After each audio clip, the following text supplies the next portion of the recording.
As Election Day approaches, we are committed to keeping you informed about what you will see on the ballot when you head in to vote. And in Milton, an $87 million referendum would pay for a new high school and update other district buildings as well. Our Rock County reporter Jenna Middaugh has more on the referendum and its hefty price tag. Signs like these have been popping up all over the area as we get closer to Election Day. This is the first time in 11 years there's been a referendum on the ballot in Milton, and it's a pretty big one, $87 million.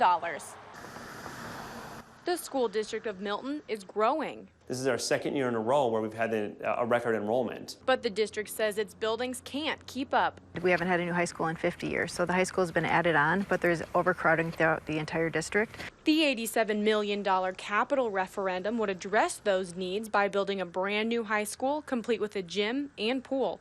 The middle school students would be moved into the current high school, and East Elementary would be added onto. We have a lot of needs to address. Also on the ballot, a $2.5 million per year operating cost that would be paid for 5 years. The operations are our people and our programs, and a significant chunk of that is to maintain. It's not just for additional new stuff. To break down the numbers, the operational referendum would cost a homeowner with a $100,000 home $124 a year. The capital referendum would cost that same homeowner $177 a year. We've lowered taxes the last 3 years, so it'd be a much smaller increase to the actual taxpayer this year from last year. Now is the time. But not everyone agrees. The group Do What's Best for Kids Vote No says that money would be better spent somewhere else. What we want to do is we want to come back to the table and say, let's get a good referendum that is actually for the kids, that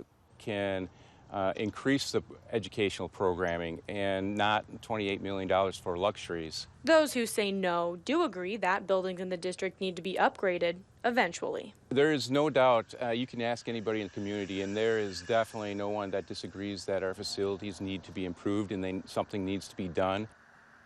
The superintendent says he's hopeful the referendum passes, and if it doesn't, he says the district will have to start looking at ways to cut back. In Milton, Jenna Middaugh, WISC News 3.